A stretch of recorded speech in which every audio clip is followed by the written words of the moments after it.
Okay, तो भाई आज स्टार्ट करते हैं ओएसआई। ओएसआई की full form open system interconnection. ठीक है, वन बाय वन वर्ड का मीनिंग समझ लेते हैं। ओपन का मतलब है ये है ओपन स्टैंडर्ड।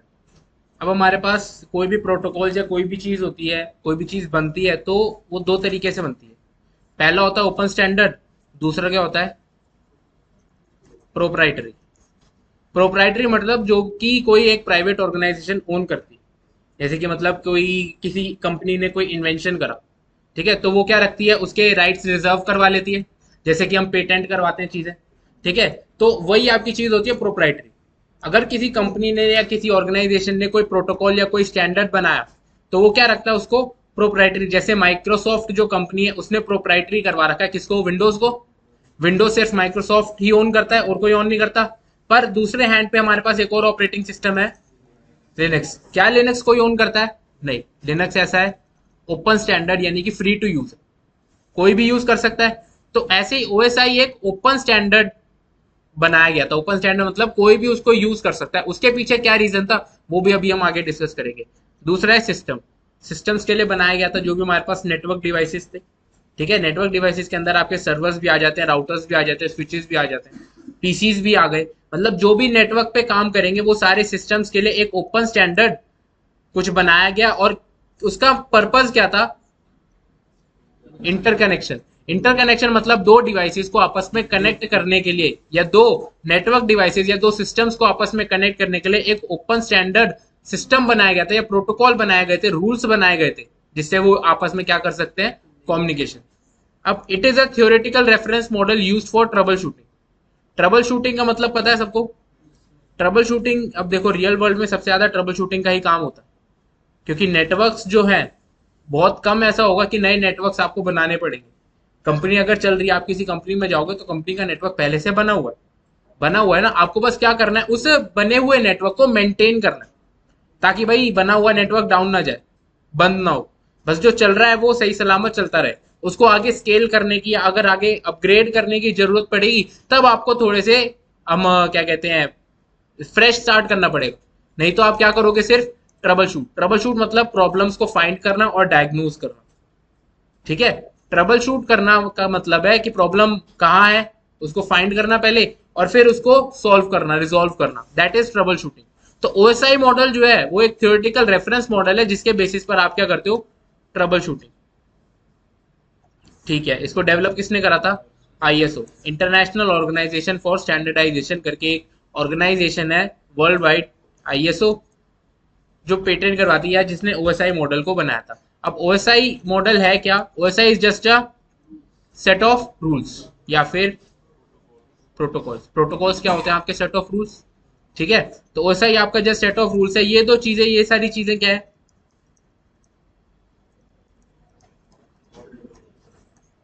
ठीक है। व्हाट इज ओएसआई के अंदर ये तीन पॉइंट्स आ गए। ओएसआई क्या है, ठीक है, किसने डेवलप करा था, और जनरली है क्या, कंटेन क्या करता है, किसके बेसिस पे बना हुआ, ठीक है। अब बात करते हैं कि भाई ओएसआई बनाने की जरूरत क्या थी। अब ये जो है ये मैं बताने जा रहा हूँ वाई, ठीक है। ओएसआई की जरूरत ही क्यों पड़ी थी। अब अगर हम बात करें बिफोर ओएसआई, तो बिफोर ओएसआई मान लो एचपी एक कंपनी है जिसके पास अपने सर्वर्स हैं, आईबीएम एक कंपनी है जिसका एक अपने सर्वर है, ठीक है। तो बाय डिफॉल्ट या पहले ओएसआई आने से पहले क्या होता था, आईबीएम के अपने कुछ प्रोटोकॉल्स होते थे, कुछ प्रोटोकॉल्स या कुछ सेट ऑफ रूल्स। और दूसरी साइड एचपी भी क्या थी, एचपी के पास भी अपने कुछ प्रोटोकॉल्स होते थे। अब एचपी और आईबीएम के पास अपने प्रोटोकॉल्स हैं या फिर अपने कुछ रूल्स हैं। मतलब अगर एचपी वाले सर्वर को किसी से बात करनी है तो वो इन प्रोटोकॉल्स के बेसिस पे काम करेगा, है ना। एचपी वाले सर्वर को अगर कोई डेटा सेंड करना है तो वो इन प्रोटोकॉल्स को यूज करेगा या इन रूल्स को फॉलो करेगा। और अगर आईबीएम वाले सर्वर को कोई डेटा सेंड करना है या मैसेज फॉरवर्ड करना है तो वो अपने प्रोटोकॉल्स को यूज करेगा। और ये प्रोटोकॉल्स कैसे होते थे,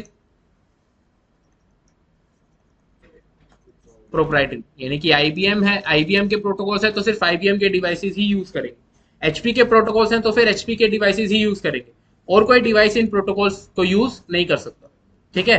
अभी भी आपको काफी सारी प्रोटोकॉल्स ऐसी देखने को मिलेंगी जो कि प्रोप्राइटरी, जैसे सिस्को प्रोप्राइटरी प्रोटोकॉल्स है कि भाई जो सिस्को पे ही काम करेगी, और ओपन स्टैंडर्ड भी प्रोटोकॉल्स है। ठीक है, तो पहले क्या था, एचपी के सिर्फ एचपी के अपने प्रोटोकॉल थे, आईबीएम के अपने प्रोटोकॉल थे। तो अगर इन दोनों को आपस में कोई कम्युनिकेशन करना था या आपस में कोई डेटा सेंड और रिसीव करना था, तो वो चीज पॉसिबल नहीं थी। अब पॉसिबल क्यों नहीं थी, मान लो आप यहाँ पे हो, आप इंडियन हो, तो आपको कौन सी लैंग्वेज आती है, हिंदी आती है। ठीक है, अगर भाई कोई जापान का बंदा है तो उसको कौन सी लैंग्वेज आती होगी, जापानीज। अगर आप दोनों को कम्युनिकेट करना है तो क्या कर सकते हो, नहीं कर सकते। आप हिंदी में बोलते रहोगे, वो जापानीज में बोलता रहेगा, और दोनों एक दूसरे की बात नहीं समझ पाओगे, है ना। ठीक है, तो अब आपस में कम्युनिकेट करवाने के लिए आपको क्या चाहिए, एक ट्रांसलेटर या फिर इंटरमीडिएटर कह सकते हो आप, जो क्या करे, आपकी हिंदी वाली बात को ट्रांसलेट करे एक ऐसे मीडियम में, और जापानीज वाली ट्रांसलेट करे ऐसे मीडियम, मतलब हिंदी को ट्रांसलेट करते जापानीज में और फिर इसको बता दे, या फिर जापानीज को ट्रांसलेट करे हिंदी में और फिर आपको बताए। या फिर ऐसा क्या कर सकते हो आप, एक, ये तो पहला तरीका हो गया। दूसरा दूसरा क्या, कॉमन इंटरमीडिएटर रख सकते हो, कि मतलब आप भाई इंडियन हो ना, हिंदी के साथ साथ आपने एक और लैंग्वेज सीख ली, और जापान का बंदा था, उसने भी क्या लैंग्वेज सीख रखी है, इंग्लिश। अब दोनों हिंदी और जापानीज में बात ना करके किस में बात कर सकते हो, इंग्लिश में बात कर सकते हो। यही था आपका ओएसआई। अब एचपी ने अपने प्रोटोकॉल्स के साथ साथ क्या यूज करा, आईबीएम ने अपने प्रोटोकॉल्स के साथ साथ क्या यूज करा, ओएसआई। कि भाई अब मेरे को जो भी डेटा सेंड करना है वो मैं किसके रेफरेंस से करूंगा, ओएसआई। मतलब ओएसआई ने कुछ रूल्स डिफाइन कर दिए, क्या डिफाइन कर दिए, कुछ रूल्स डिफाइन कर दिए कि भाई अगर मेरे को डेटा सेंड करना है या डेटा फॉरवर्ड करना है तो मैं इसी के हिसाब से चलूंगा। इतनी बात क्लियर है। तो ओएसआई ने क्या करा भाई, मैसेज भेजा, पर मैसेज बनाया किस तरीके से या फॉरवर्ड करने के लिए उसने कौन से प्रोटोकॉल्स फॉलो करे, ओएसआई के। अब सेम आईबीएम को भी पता है ना कि भाई ओएसआई चल रहा है सारी जगह।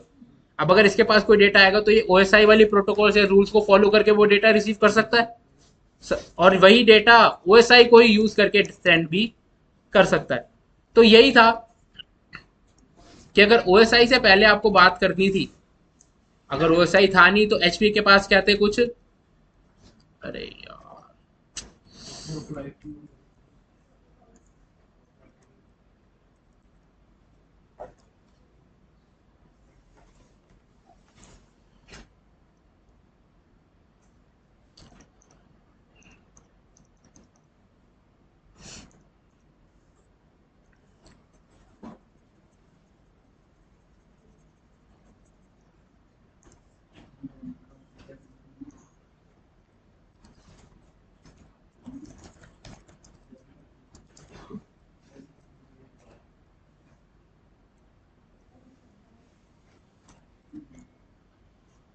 क्या कम्युनिकेशन पॉसिबल था,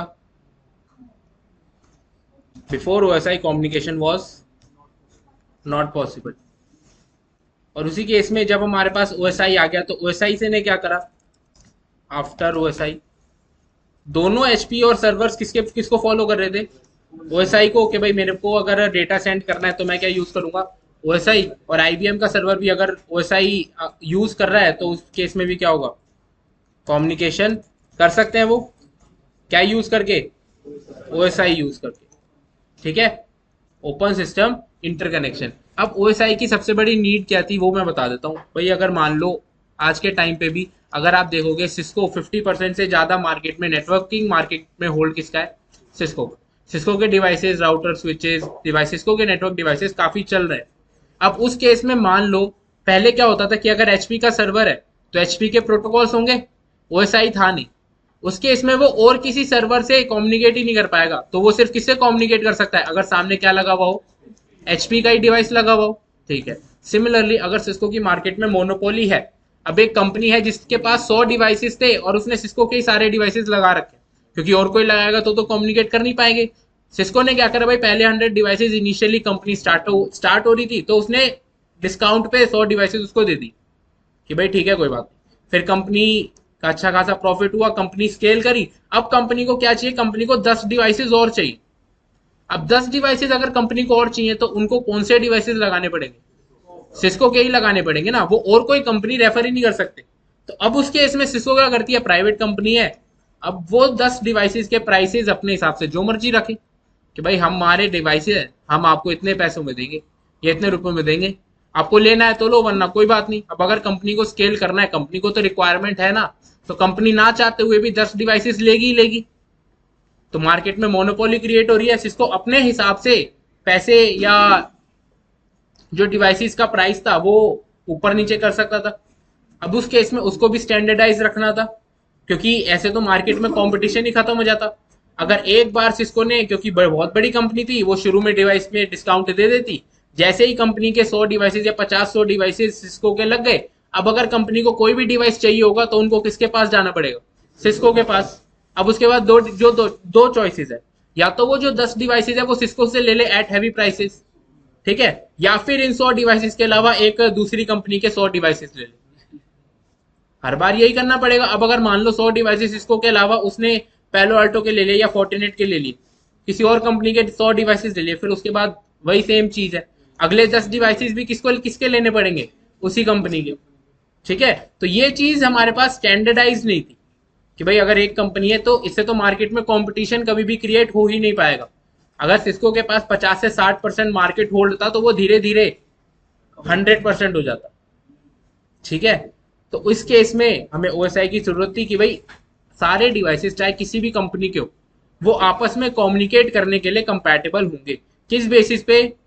ओएसआई के बेसिस है कि भाई अगर कोई भी डिवाइसेस आप बनाओगे तो वो फंक्शन किस पे करेगा? ओएसआई पे। कोई भी लेयर्स होंगी, किसी भी हिसाब से डेटा फॉरवर्ड करा जाएगा तो किस हिसाब से करा जाएगा? ओएसआई से। ठीक है,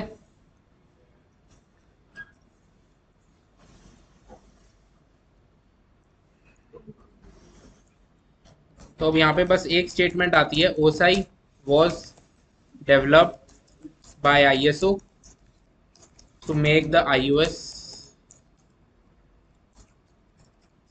मोर एफिशिएंट, या फिर आप यहाँ पे भी लिख सकते हो,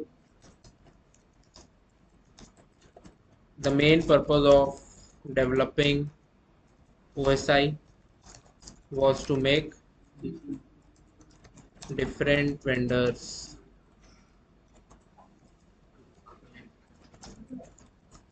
communicate।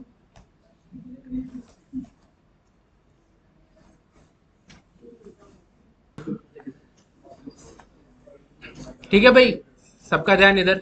ओएसआई मॉडल कितनी लेयर्स है? 7। लेयर 1, लेयर 2 है डेटा लिंक, लेयर 3, लेयर 4, 5, 6 और 7। ठीक है, ये हमारे पास 7 लेयर्स हैं। इनको याद करने का order, please do not tell secret password anyone. रखना चाहो रख सकते हो, अगर सीधा याद होती है तो नो प्रॉब्लम। अब भाई बात, सबसे पहली बात तो माइंड में आती है कि भाई लेयर 1 सबसे नीचे क्यों? लेयर 1 तो सबसे पहले होनी चाहिए थी। ठीक है, तो ये जो ऑर्डर ऑफ ट्रांसमिशन है लेयर्स का, और जो ऑर्डर है वो डिपेंड करता है हमारे डेटा ट्रांसमिशन पे या फिर डेटा फ्लो पे। ठीक है, अब डेटा ट्रांसमिशन, हमेशा मैंने क्या बात करी है, जब भी हमारा डेटा जा रहा होता है तो 2 पार्टीज इन्वॉल्व होती हैं, एक सेंडर और एक रिसीवर। ठीक है, तो ये जो ऑर्डर है ना, ये हमेशा आपका डिपेंड करेगा कि भाई डेटा सेंडर से रिसीवर पे जा रहा है या रिसीवर से सेंडर पे जा रहा है। ठीक है, अब अगर मैं बात करूं यहां से सेंडर साइड पे, तो सेंडर से रिसीवर पे जाएगा, तो उस केस में डेटा हमारा सबसे पहले किस पे आएगा? एप्लीकेशन लेयर पे।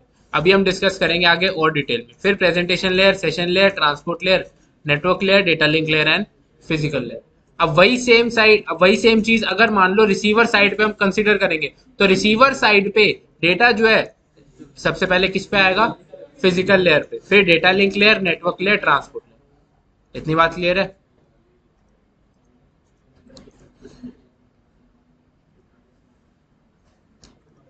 Data flow. ठीक है, तो यहाँ पे जब हम रिसीवर साइड पे बात करेंगे तो सबसे पहले फिजिकल लेयर पे आएगा। अब इसका हम एग्जांपल समझते हैं सबसे पहले।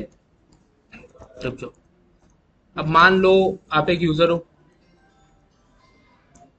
ठीक है, आपने क्या करा, आप ऑनलाइन शॉपिंग करते हो। ठीक है, आपने ऑनलाइन शॉपिंग करी, इंटरनेट पर इंटरनेट कनेक्ट करा, मान लो अमेजोन से आपने कुछ मंगाया।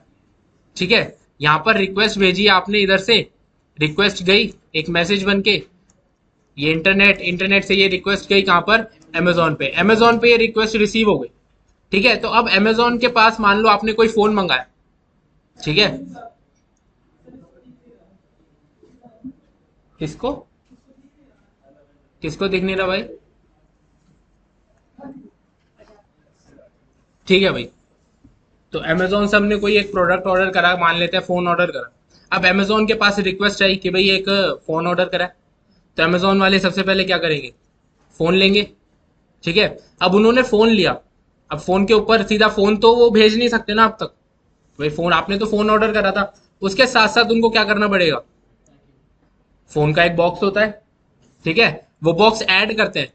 पहले तो आपका मेन प्रोडक्ट क्या, आपका जो डेटा है वो आपने क्या रिक्वेस्ट करी है, फोन की रिक्वेस्ट करी है ना, पर वो फोन को सबसे पहले पैक करेंगे एक बॉक्स में जो कि फोन का बॉक्स होगा, ठीक है। उसके बाद उन्होंने भेज दिया नेक्स्ट प्रोसेसिंग बंदे को, जो भी नेक्स्ट डिपार्टमेंट होगा। अब उनका काम क्या है कि ये जो हमारे पास बॉक्स आया है जिसके अंदर हमारा एक्चुअल डेटा है या कि फोन है, उसको क्या करना, उसके ऊपर एक एडिशनल बॉक्स लगाते हैं कि भाई मतलब पैकिंग कर दिया, बबल रैप वगैरह लगा दिया, ये सब चीजें कर दी, ठीक है, ताकि हमारा जो प्रोडक्ट है वो सेफ रहे। ये करते हैं। अब ये जो एडिशनल बॉक्स है ये अगली लेयर पे ट्रांसफर कर दिया जाता है। अब अगली लेयर पे जो रिसीव हुआ वो रिसीव हुआ ये बॉक्स, जिसके अंदर एक बॉक्स है और उसके अंदर आपका एक्चुअल डेटा। अब ये जो बॉक्स रिसीव हुआ, अगले डिपार्टमेंट का काम क्या है, लेबल्स लगाना कि भाई कहां तक जाना है, कहां से आ रहा है और कहां जा रहा है। इन लेबल के बिना क्या आप तक डेटा पहुंच पाएगा, नहीं पहुंच पाएगा। और फिर ये लेबल्स लगाने के बाद वो हैंड ओवर कर देते अपने शिपिंग पार्टनर्स को, ठीक है। अब ये बॉक्स आया सबसे पहले यहां पर, जो भी बंदा लेके आया, तो आपका सबसे पहला काम क्या होता है, ओटीपी अच्छा तुम्हारे लिए है नहीं, फिर भी ओटीपी। भाई सबसे पहले आप क्या करते हो, उससे रिसीव करते हो ना डेटा। जो भी पैकेट आया वो बोलता है भाई ये आपके लिए है, तो आप बोलते हो हाँ भाई लाओ दिखाओ मैं चेक करता हूँ क्या हमारे लिए ही है। उसके बाद आप चेक क्या करते हो, लेबल्स, कि भाई किसके लिए है। अगर आपका नाम लिखा हुआ है, आपका ये एड्रेस लिखा हुआ है तो ठीक है, तब आप रिसीव करते हो। अगर आपका एड्रेस या आपका नाम नहीं है तो आप क्या कर देते हो, उसी को वहीं से वापस भेज देते हो, नहीं भाई ये मेरा नहीं। सिंपल है, ठीक है। अब यहां से आपके पास ये डेटा आ गया कि भाई आपके लिए ही था। अब आप क्या चेक करोगे, फ्रॉम।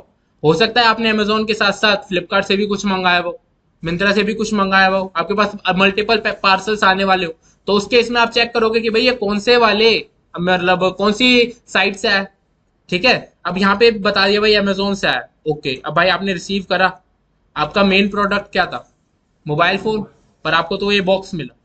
अब उस केस में आप क्या करोगे, बॉक्स सबसे पहले ऊपर वाली पैकिंग हटाई, ठीक है, फिर पैकिंग मटेरियल बबल रैप वगैरह निकला और उसके अंदर आपको मिला एक और बॉक्स। अब हमने फिर क्या करा, उस और बॉक्स को खोला। अब उसके अंदर आपको मिला आपका एक्चुअल डेटा जो कि क्या था, फोन, और वो फिर आपने रिसीव कर लिया, ठीक है। पता लगा, समझ आया कैसे one by one her department अपने अपने हिसाब से चीजें ऐड कर रही थी, जो कि नेसेसरी था कि भाई डेटा आपका सेंडर से रिसीवर तक पहुंच सके। अगर मान लो ये बॉक्सिंग लेबल्स ये सब ऐड नहीं होते, वो सीधा फोन भेज देता यहाँ पर और यहाँ से फोन सीधा यहाँ तक पहुंच जाता, पहुंच सकता था, पर क्या सही कंडीशन में पहुंचता, नहीं पहुंचता। कोई गारंटी नहीं थी कि भाई पहुंचेगा भी या नहीं, बीच में से गायब नहीं होगा, ऐसा कोई कुछ कह नहीं सकता था। तो उस केस में क्या करा, सिक्योरिटी पर्पज के लिए, कॉन्फिडेंशियलिटी मेंटेन रखने के लिए हमने उस पर कुछ एडिशनल पैकिंग करी, कुछ एडिशनल चीजें, एक्स्ट्रा इंफॉर्मेशन ऐड करी। हमारा डेटा क्या था, मोबाइल फोन ना, उसके बाद हमने पहली एडिशनल एक्स्ट्रा इंफॉर्मेशन ऐड करी, पहला बॉक्स जो कि फोन का बॉक्स था। उसके साथ हम एक और चीजें ऐड करते हैं, चार्जर, एसेसरीज वगैरह, वो सब चीजें, ठीक है।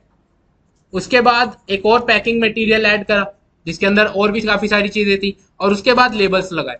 ये सब क्या था, एडिशनल इंफॉर्मेशन थी, एक्स्ट्रा इंफॉर्मेशन थी, ठीक है, जो कि रिक्वायर्ड थी ताकि आपका डेटा सेंडर से रिसीवर तक सक्सेसफुली पहुंच सके, ठीक है। अब देखो उसी चीज को ना यहाँ पे रिलेट करना, जो अभी हमने एग्जांपल पढ़ा। अब यहाँ पे आपका एक सेंडर है और एक रिसीवर है।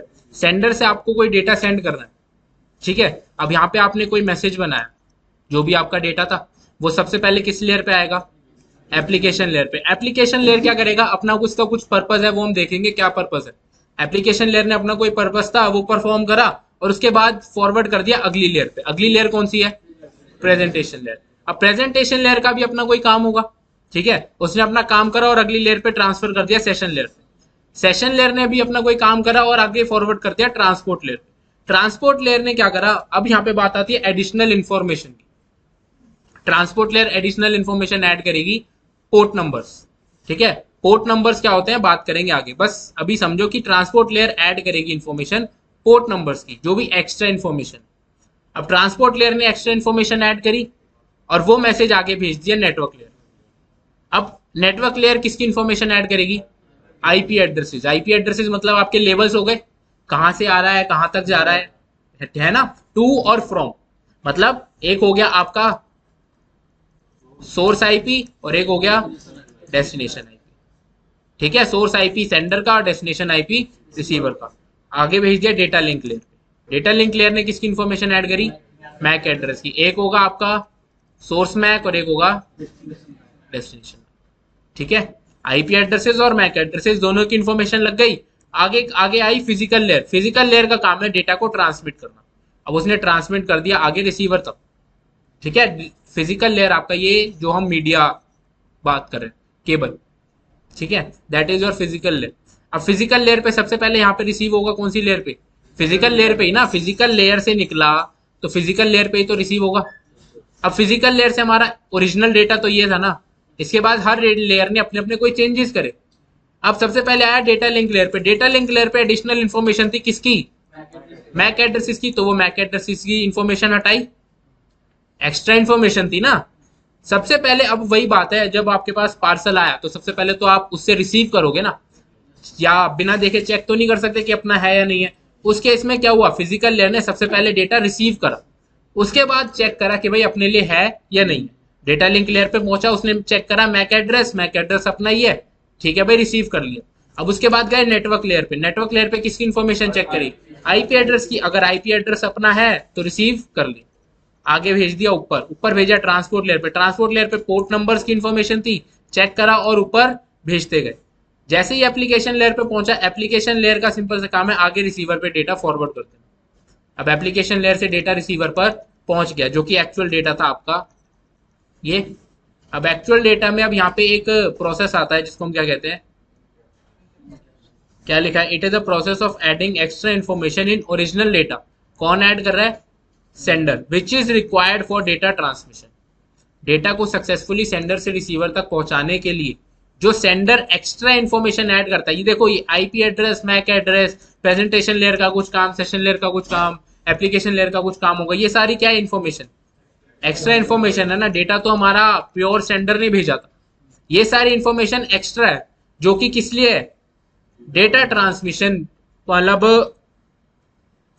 क्या कह सकते हैं, करेक्ट डेटा ट्रांसमिशन के लिए रिक्वायर्ड। भाई डेटा आपका सेंडर से रिसीवर तक आराम से पहुंच जाए या फिर सक्सेसफुली पहुंच जाए, ठीक है। आगे बात आती है डीकैप्सुलेशन की। अब वही बात है, रिसीवर पे जब डेटा हमारा रिसीव हुआ तो डेटा रिसीव कैसा था, एक्स्ट्रा इन्फॉर्मेशन के साथ था ना। आपके पास जब पार्सल आया तो पार्सल में एक्स्ट्रा इन्फॉर्मेशन लगी हुई थी, आपके पास जो ओरिजिनल डेटा था वो उनके अंदर था। अब आपको वो ओरिजिनल डेटा रिसीव करना था, रिट्रीव करना था। अब वो रिट्रीव करने के लिए प्रोसेस कौन सा है, decapsulation. It is a process of removing extra information जिसको किसने ऐड करी है, सेंडर ने, in order to retrieve the original data, ठीक है। अब अगर पूछा कोई जाए कि भाई इनकैप्सुलेशन और डीकैप्सुलेशन में डिफरेंस क्या है, या इनकैप्सुलेशन क्या होता है या डीकैप्सुलेशन क्या होता है, आराम से बता दोगे, ठीक।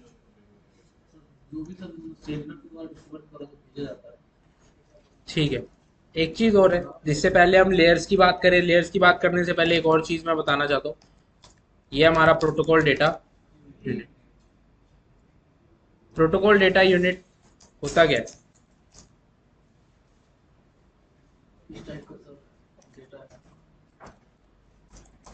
it is the format in which the current layer passes the data onto the next layer। Protocol data unit क्या है आपकी, it is the format in which the current layer passes the data onto the next layer। English में काफी tricky सी लग रही है, हिंदी में बता देते हैं। देखो अभी हमने ये पढ़ा, हमने इनकैप्सुलेशन डिकैप्सुलेशन समझ लिया। इनकैप्सुलेशन क्या था कि भाई कोई डेटा है, उसके पर कुछ एक्स्ट्रा इन्फॉर्मेशन ऐड करी और वो अगली लेयर पे भेज दिया। ठीक है, तो अब इस एप्लीकेशन लेयर पे रिसीव क्या हो रहा था, डेटा। उसने कुछ चेंजेस करे होंगे और वो चेंजेस करने के बाद डेटा अगली लेयर पे फॉरवर्ड कर दिया। ठीक है, तो वो जो चेंज हुआ हुआ डेटा था जो एप्लीकेशन लेयर प्रेजेंटेशन लेयर को दे रहा था, वो एप्लीकेशन लेयर का क्या है पीडीयू। कि भाई एप्लीकेशन लेयर किस फॉर्मेट में डेटा प्रेजेंटेशन लेयर को दे रहा है, या फिर कोई भी लेयर किस फॉर्मेट में डेटा नेक्स्ट लेयर पे फॉरवर्ड कर रही है, वो तो होता है उस लेयर का पीडीयू। अब यही बात है, अगर मैं मान लो ट्रांसपोर्ट लेयर की बात करूं, ट्रांसपोर्ट लेयर पे कोई डेटा आया होगा ऊपर से। ठीक है, उसने किसकी इंफॉर्मेशन ऐड करी, पोर्ट्स की। अब पोर्ट्स की इंफॉर्मेशन ऐड करने के बाद उसने आगे भेज दिया नेटवर्क लेयर। मतलब इसने कोई एक्स्ट्रा इन्फॉर्मेशन ऐड करी, मान लो ये हमारा ओरिजिनल डेटा था, इसने कुछ एक्स्ट्रा इन्फॉर्मेशन ऐड करी जिसमें क्या लगा इसने, पोर्ट्स। तो ये पूरा क्या हो गया, ये एक पूरा सिंगल मैसेज बन गया ना। ये पूरा एक सिंगल मैसेज बन गया और ये मैसेज उसने कौन सी लेयर को फॉरवर्ड करा, नेटवर्क लेयर को। तो ट्रांसपोर्ट लेयर का पीडीयू क्या हो गया, ये हो गया ट्रांसपोर्ट लेयर का प्रोटोकॉल डेटा यूनिट। कि भाई उसने नेटवर्क लेयर को या अगली लेयर को किस फॉर्मेट में डेटा ट्रांसफर करा, ये ट्रांसपोर्ट लेयर का हो गया पीडीयू। अब सेम वही बात है, आगे भी चले अगर हम, अब यहां पर नेटवर्क लेयर को ये रिसीव हुआ, नेटवर्क लेयर ने क्या करा, इस पर्टिकुलर डेटा में किसकी इंफॉर्मेशन ऐड करी, आईपी एड्रेसेस की, और उसका एक प्रॉपर नया डेटा बन गया जो कि क्या था, ये डेटा बन गया नेटवर्क लेयर पे। और नेटवर्क लेयर ने ये डेटा किसको दिया, डेटा लिंक लेयर को। तो ये जो पूरा बना, ये कौन सी लेयर की पीडीयू हो गई, नेटवर्क लेयर की पीडीयू। कि भाई उसने अगली लेयर पे किस फॉर्मेट में डेटा ट्रांसफर कर। ठीक है,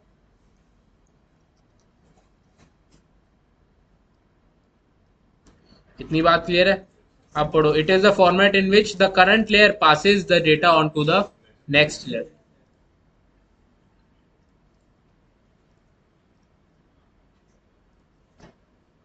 ठीक है,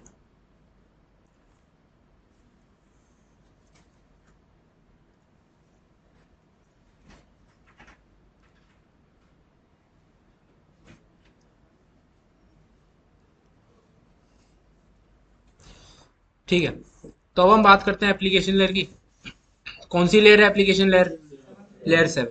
it provides the user interface, बहुत ही जनरल टर्म है, हर जगह आपको देखने को मिलेगी कि भाई एप्लीकेशन लेयर क्या प्रोवाइड करती है, user interface. But the main purpose of this layer is to connect the application, जो कि कौन डेवलप करता है, developer, to the network resources. अब डेवलपर का काम है भाई कि बस उसको एप्लीकेशन डेवलप करनी है। उसका काम ये नहीं है भाई, अगर डेवलपर ने डेवलप कर दी एप्लीकेशन तो वो कहाँ स्टोर करेगा, सर्वर पे स्टोर होती है। आप कोई भी एप्लीकेशन को डाउनलोड करते हो इंटरनेट से तो वो कहीं डेवलपर के पेनड्राइव में या डेवलपर के कंप्यूटर पे थोड़ी स्टोर होती है, वो कहीं सर्वर पर अपलोडेड होती है। ठीक है, आप उस सर्वर से उस पर्टिकुलर फाइल को या उस पर्टिकुलर चीज को डाउनलोड करते हो या कॉपी करते हो। इतनी बात क्लियर है। तो डेवलपर ने कोई एप्लीकेशन या एप्लीकेशन डेवलप करी और उसको स्टोर कर दिया एक सर्वर पे। अब वो एप्लीकेशन सर्वर तक से आप कैसे रिट्रीव करते हो, ठीक है, या वो एप्लीकेशन सर्वर से क्लाइंट से तक कैसे पहुंचेगी, ये काम होता है एप्लीकेशन लेयर का। ठीक है, कि भाई एप्लीकेशन लेयर और नेटवर्क रिसोर्सेज को आपस में कनेक्ट कैसे करा जाए। अब मैं थोड़ा और चीजें क्लियर कर देता हूं। मान लो ये आपका ब्राउजर है, जो कि क्या है, एक application developed by the developer. ठीक है, वो ब्राउजर कोई भी हो सकता है, गूगल या ओपरा, कोई भी ब्राउजर। अब उसने क्या करा कि भाई ब्राउजर है, ब्राउजर पे सारी वेब सर्विसेज, वेब का सर्वर होगा, सारी सर्विसेज जो भी होती हैं वो वेब सर्वर का डेटा होता है, वेब का डेटा होता है। अब उसने क्या करा कि भाई आपने कोई ब्राउजर से कोई भी रिक्वेस्ट करी कि भाई मेरे को ये पर्टिकुलर फाइल डाउनलोड करनी है या ये पर्टिकुलर वेब पेज को एक्सेस करना है, तो आपकी रिक्वेस्ट सबसे पहले कहाँ जाएगी, एप्लीकेशन लेयर पे। अब क्या होगा, एप्लीकेशन लेयर पे काम करती हैं कुछ प्रोटोकॉल्स। अब कौन सी प्रोटोकॉल्स होती हैं वो, HTTP हो गया, HTTPS, FTP, DNS हो गया, काफी सारी प्रोटोकॉल्स होती हैं, SMTP, DHCP, काफी प्रोटोकॉल्स होती है। तो मतलब ये सारी कुछ प्रोटोकॉल्स है। अब एप्लीकेशन लेयर का काम क्या है, इसके अलावा भी काफी सारी प्रोटोकॉल्स होती हैं। ठीक है। एप्लीकेशन लेयर पे डेटा आपका आया, ब्राउजर ने क्या करा, ब्राउजर पे आपने कोई रिक्वेस्ट भेजी, ब्राउजर से डेटा आया एप्लीकेशन लेयर के पास, क्योंकि इस ब्राउजर को नहीं पता कि मुझे नेटवर्क रिसोर्सेज या फिर अगर इंटरनेट तक जाना है तो कैसे जाना है। ठीक है, ये काम आपका डिसाइड करेगा कौन, एप्लीकेशन लेयर। अब मान लो आप अगर कोई भी वेबसाइट एक्सेस करते हो,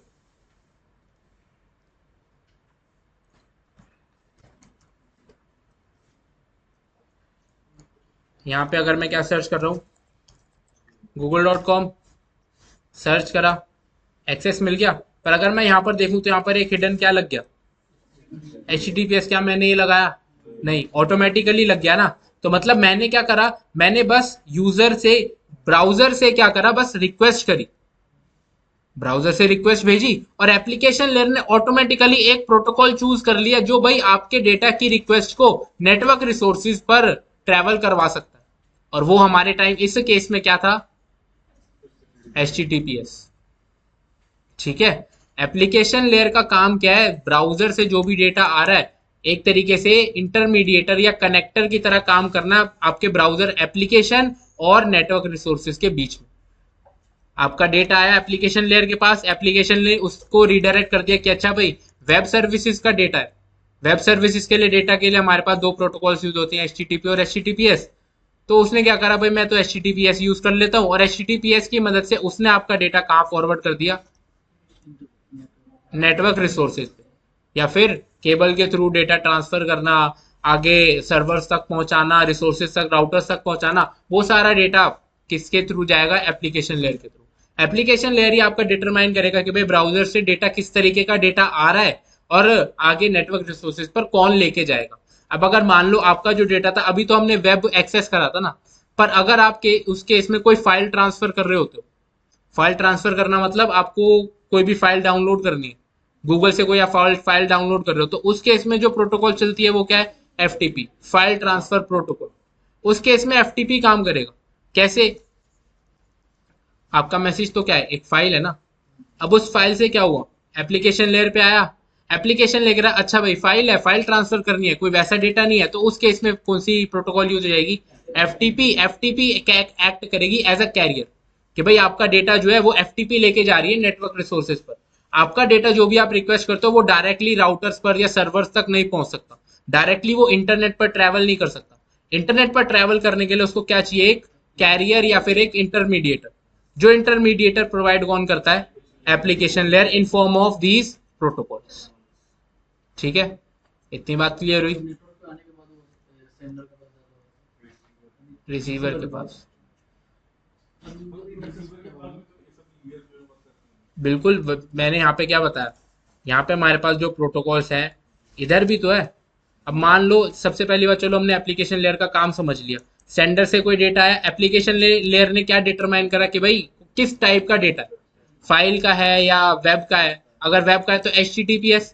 अब इसी केस में HTTP का डेटा है, आया और बस यहाँ पर पहुंचता गया पहुंचता गया पहुंचता गया, फिर जब इधर रिसीवर पे एप्लीकेशन लेयर पे पहुंचा तब इसको पता लगेगा अच्छा ये HTTP का डेटा है, HTTP का डेटा है, या FTP का डेटा है, और फिर वो आगे रिसीवर को उस तरीके से रिसीव कर दिया जाएगा, उस तरीके से शो कर दिया जाएगा। ये ऐसे शो करता है एप्लीकेशन लेयर, इसलिए इसको कहा गया कि ये भाई आपको क्या प्रोवाइड कर रहा है, एक यूजर इंटरफेस प्रोवाइड कर रहा है, क्योंकि यही रिस्पॉन्सिबल है आपका सेंडर से डेटा कैरियर करवाने में, carrier as a carrier act करने में कि भाई नेटवर्क रिसोर्सेज पर कैसे जाएगा।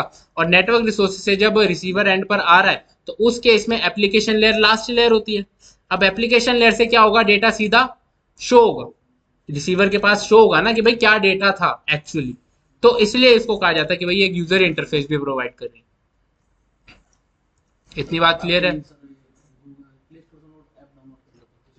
तो वो FTP यूज हो रहा होता है। अब बात करते हैं, हर लेयर की अपनी एक PD होती है। एप्लीकेशन लेयर की PDU क्या है,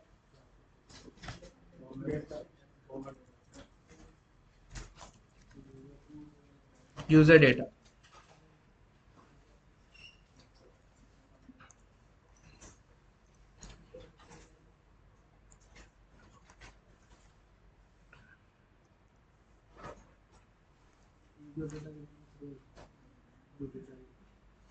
अब यूजर डेटा क्यों है सिर्फ, यार ऊपर से ब्राउजर से या कोई भी एप्लीकेशन से डेटा आया, यही था डेटा। क्या एप्लीकेशन लेयर ने कोई चेंजेस करे?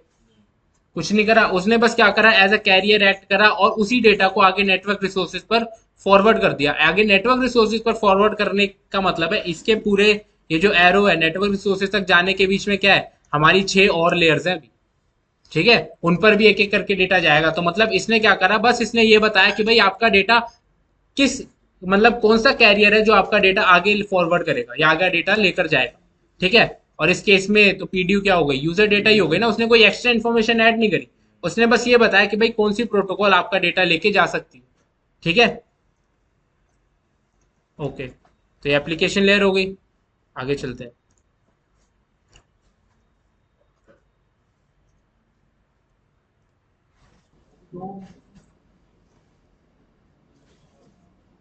रुकना है, कुछ समझने वाला नहीं है इनमें, समझा देता हूँ फिर भी थोड़ा बहुत। डीएनएस आपका डोमेन नेम सिस्टम, ठीक है।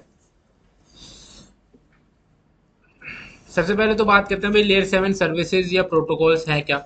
ये वही प्रोटोकॉल्स हैं जो हमने यहाँ पे बात करी कि भाई एप्लीकेशन लेयर कुछ प्रोटोकॉल्स के बेसिस पे कुछ प्रोटोकॉल्स असाइन करेगा, डिफाइन करेगा कि भाई किस टाइप का डेटा आ रहा है जो आगे नेटवर्क रिसोर्सेज पर जाएगा, ठीक है। और उसके हिसाब से इन प्रोटोकॉल्स के हिसाब से ये प्रोटोकॉल्स एक्ट करेंगी एज अ कैरियर।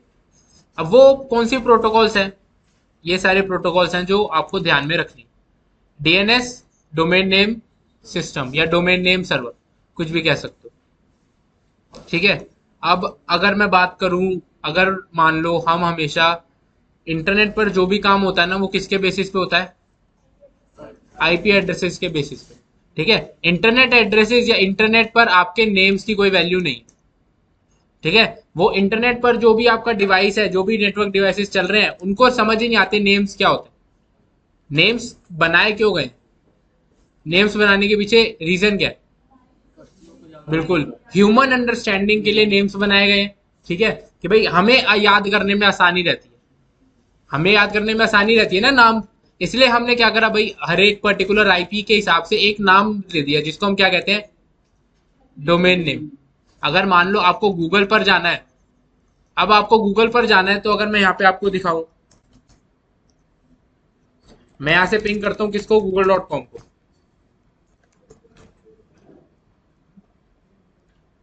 पिंग में किसको कर रहा हूं, पर गूगल का एक आईपी भी आ गया साथ में, रिप्लाई कौन कर रहा है, आईपी कर रहा है ना, google.com तो नहीं कर रहा।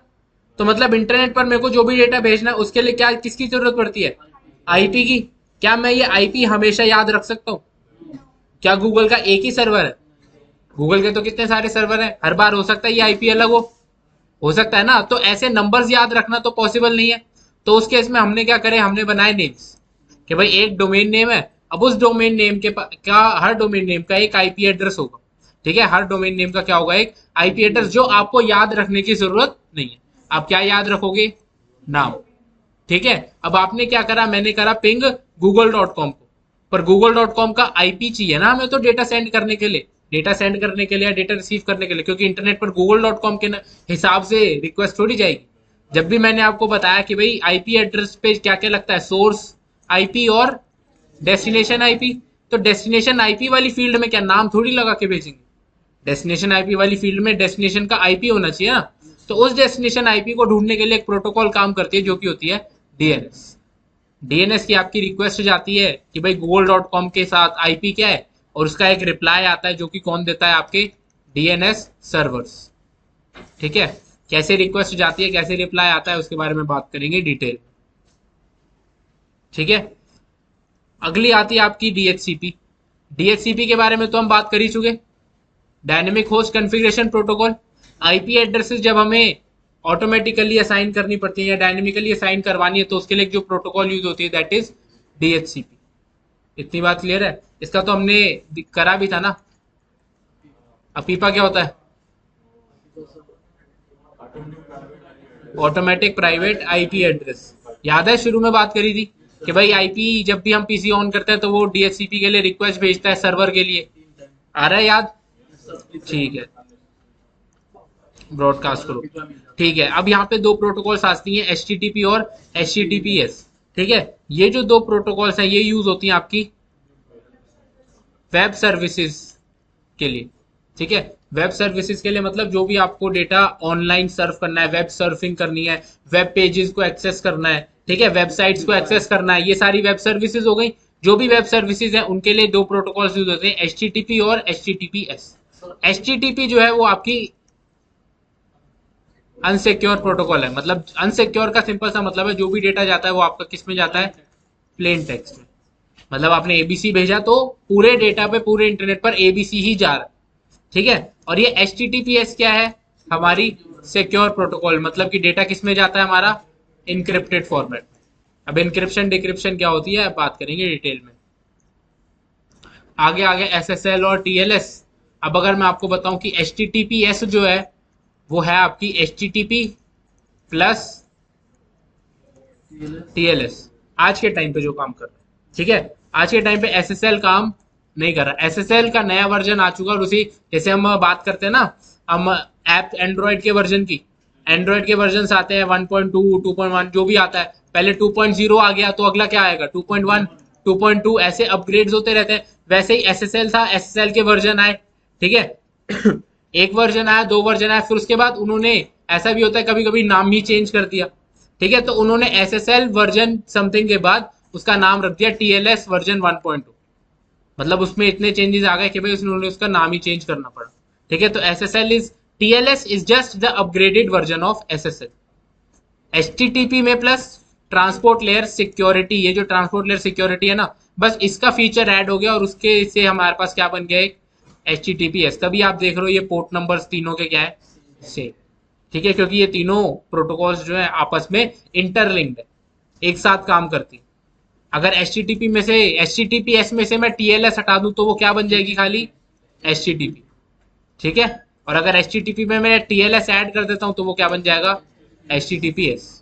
या HTTPS में से SSL हटा दूं तो कौन सी प्रोटोकॉल बन जाएगी, HTTP। ठीक है,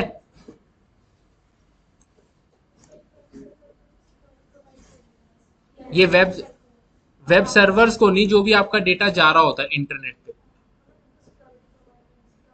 बिल्कुल इनक्रिप्टेड फॉर्मेट में भेजते हैं डेटा। ठीक है, आगे बात करते हैं। SMTP POP3 आपके मेल्स ट्रांसफर के लिए होती है, जो हमारा माइक्रोसॉफ्ट आउटलुक है जैसे, that is based on POP। ठीक है, ये कुछ आपकी प्रोटोकॉल्स हैं। आगे आता है NTP। NTP है आपका नेटवर्क टाइम प्रोटोकॉल, ये यूज होता है फॉर टाइम सिंक्रोनाइजेशन। यार इंटरनेट पर इतने सारे डिवाइसेस हैं, आपके कंपनी के अंदर भी इतने सारे डिवाइसेस चल रहे हैं, अब हर सब पे क्या होना चाहिए, टाइम सिंक्रोनाइज होना चाहिए। टाइम सिंक्रोनाइज होने का सिंपल सा मतलब क्या है, मान लो अगर मैंने कोई कॉन्फ़िगरेशन करी है और उससे कोई आउटपुट आया मतलब मैंने कोई कॉन्फ़िगरेशन करी और उससे कोई चेंजेस आए। ठीक है, और उन चेंजेस की वजह से क्या हुआ, आपका राउटर डाउन चला गया, आपका राउटर ही बंद हो गया।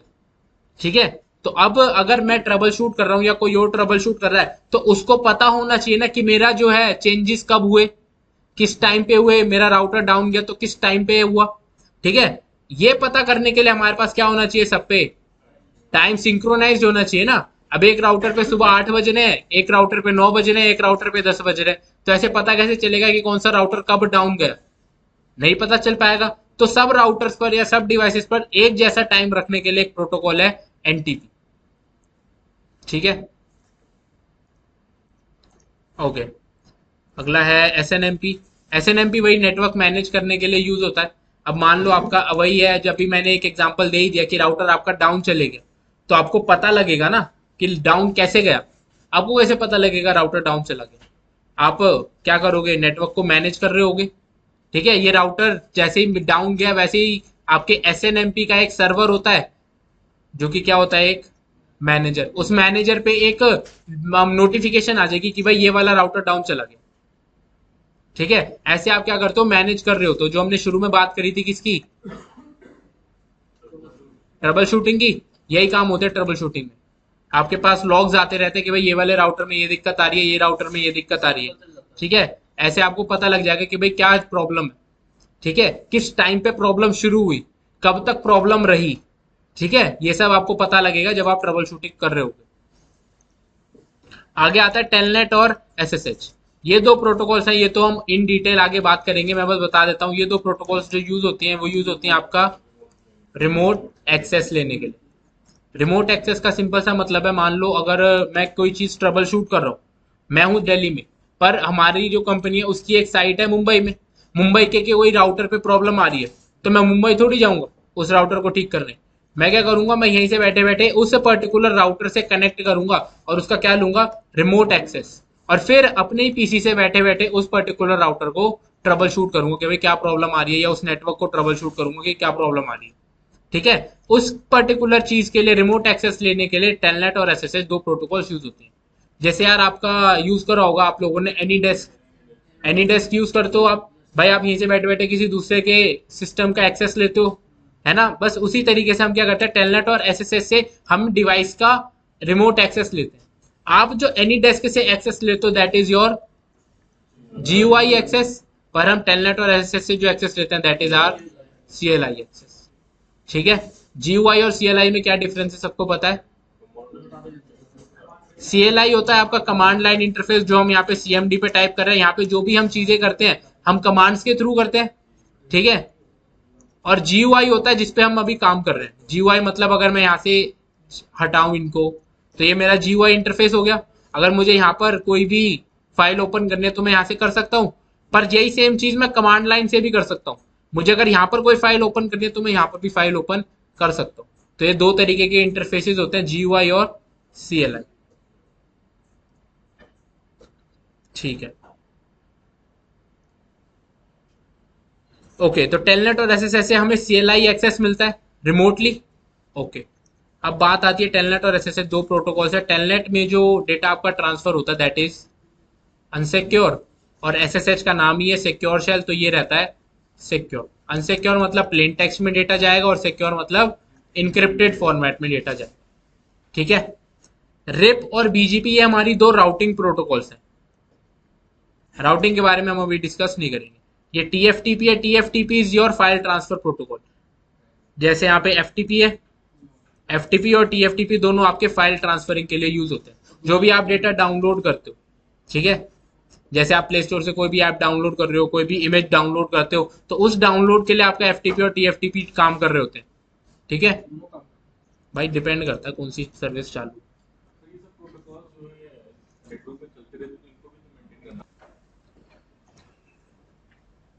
तो ये समझो, ये जो प्रोटोकॉल्स है ना, जैसे डीएनएस है या एफटीपी है, इन सब के क्या होते हैं, एक डेडिकेटेड सर्वर की। भाई डीएनएस के रिक्वेस्ट है तो डीएनएस का अपना एक अलग सर्वर है, एफटीपी है तो एफटीपी का एक अपना अलग सर्वर है।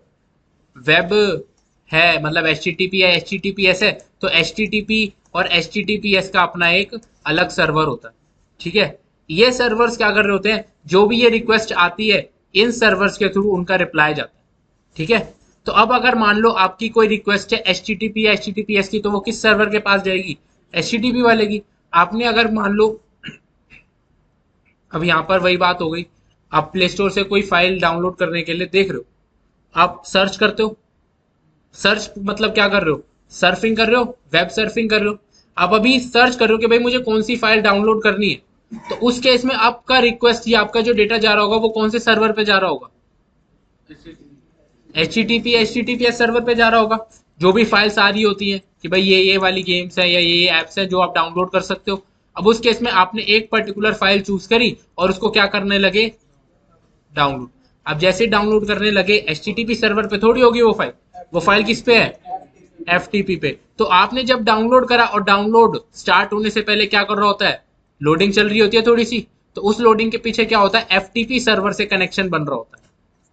तो जो भी आपकी फाइल डाउनलोड हो रही होती है वो एफटीपी सर्वर पे रिक्वेस्ट जाती है, एफटीपी सर्वर आपका उसका रिप्लाई करता है। कुछ कुछ थोड़े थोड़े पार्ट्स में डेटा की रिक्वेस्ट जाती है, थोड़े पार्ट्स में डेटा आपका डाउनलोड होता रहता है, depending on your internet speed, कि आपकी स्पीड कितनी है। ठीक है, जितनी आपकी स्पीड होगी डाउनलोड की स्पीड, उस हिसाब से आपकी रिक्वेस्ट जाएगी और उसी हिसाब से एफटीपी सर्वर अपना रिप्लाई कर पाएगा। अरे वो तो स्टार्टिंग की बात है, डीएनएस की अभी हम बात नहीं करते। मैं बस बता रहा हूँ कि हर उसके लिए एक अपना सर्वर होता है। ठीक है, और उसी पर्टिकुलर वही बात है। अब यहाँ पर एक और चीज है, पोर्ट नंबर्स। ठीक है। पोर्ट नंबर्स क्या होता है, इसके बारे में हम अभी बस बहुत ओवरव्यू में बात करूंगा। ये सर्विसेज कहाँ काम कर रही हैं, ये कैसे आइडेंटिफाई करा जाएगा कि भाई हम मुझे इस सर्विस या इस पर्टिकुलर प्रोटोकॉल की सर्विस चाहिए, वो हम डिटरमाइन करेंगे इन पोर्ट नंबर से। अब वही बात है यार, ये नाम क्या है, ये नाम तो हमारे लिए है ना। कंप्यूटर्स को नाम नहीं पता, इंटरनेट को नाम नहीं पता, सर्वर्स को नाम नहीं पता, सर्वर्स को क्या पता है, पोर्ट नंबर्स यानी कि नंबर्स पता है। उनके लिए नंबर्स की वैल्यू है, उनके लिए नाम की वैल्यू नहीं है HTTP या HTTPS। ठीक है, उनको समझ आएगा कि भाई पोर्ट नंबर 80 है तो कौन सी प्रोटोकॉल है, पोर्ट नंबर 443 है तो कौन सी प्रोटोकॉल है, HTTPS। ठीक है, तो ये आपको याद रखना पड़ेगा। अब अगर वही है, कल अगर मैं क्वेश्चन पूछूंगा तो मैं पूछ सकता हूँ DNS का पोर्ट नंबर क्या है, 53, तो ये याद होना चाहिए। HTTP का पोर्ट नंबर क्या है, 80, ये याद होनी चाहिए। ठीक है, इसलिए यहाँ पे ऐसे लिखे। ठीक है, तो मतलब रटे हुए होने चाहिए, TLS का पोर्ट नंबर, SSL का पोर्ट नंबर, FTP का पोर्ट नंबर। ठीक है, तो यहाँ पर हमारी एप्लीकेशन, ये पोर्ट नंबर्स डिफाइन कहाँ पे होंगे, ये यूज कैसे होंगे, उसके बारे में हम इन डिटेल करेंगे बाद में। अभी बस समझो कि लेयर 7 की प्रोटोकॉल्स को आइडेंटिफाई करने के लिए एक रिजर्व्ड पोर्ट नंबर यूज कर दिया गया। जैसे होता है ना कि हमने पर्टिकुलर इस चीज को आइडेंटिफाई करने के लिए एक ये नंबर डिफाइन कर रखा है। जैसे कि पुलिस को कॉल करना है तो नंबर डिफाइंड है 100।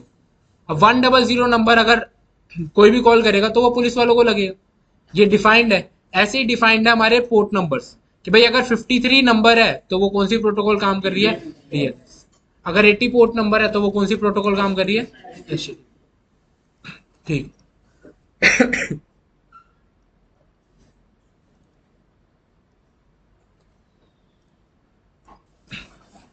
देखो अगली लेयर है हमारे पास प्रेजेंटेशन लेयर। प्रेजेंटेशन लेयर पे डेटा आया हमारे पास एप्लीकेशन लेयर से। एप्लीकेशन लेयर से किस फॉर्मेट में आया डेटा, यूजर डेटा ही आया, कोई चेंज नहीं हुआ। ठीक है, अब प्रेजेंटेशन लेयर कौन सी लेयर है, 6। अब इसका काम क्या है, it works as a translator, converts the data into machine understandable format from human understandable format and vice versa. अब ये डिपेंड करेगा based on the format of data coming from upper layer. अब फॉर्मेट ऑफ डेटा का यहाँ पे क्या मतलब है, यहाँ पे ये वो उस फॉर्मेट की बात नहीं कर रहा जो यूजर डेटा आ रहा है, अब ये कर रहा है डेटा फॉर्मेट की बात, जो हम क्या बात करते हैं, फाइल एक्सटेंशंस। फाइल एक्सटेंशंस होती है कि भाई JPG फाइल है, PDF है, टेक्स्ट फाइल है, MP4 फाइल है, MP3 फाइल है। ठीक है, ये हो गए आपके फाइल एक्सटेंशंस। ये किस फॉर्मेट का डेटा आ रहा है, ऊपर लेयर से, यानी कि आपके एप्लीकेशन लेयर से या यूजर से जो भी डेटा आ रहा है उसको कन्वर्ट करना ताकि वो मशीन अंडरस्टैंड कर सके, और ह्यूमन अंडरस्टैंडेबल फॉर्मेट से मशीन अंडरस्टैंडेबल फॉर्मेट में। ये कहां पे होगा, अब वही बात है, मान लो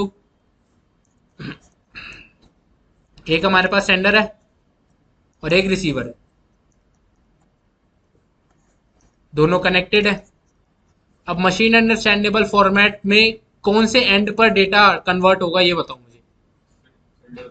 सेंडर पे, ऊपर से डेटा आ रहा होगा एप्लीकेशन लेयर पे, कौन से फॉर्मेट में, ह्यूमन अंडरस्टैंडेबल फॉर्मेट में, क्योंकि वो सारा यूजर डेटा ही है, अभी तक कोई चेंजेस नहीं हुए। अब प्रेजेंटेशन लेयर का काम क्या है कि भाई इसको कन्वर्ट करना है ताकि अब डेटा जो है वो मशीन्स पे ट्रेवल करने वाला है।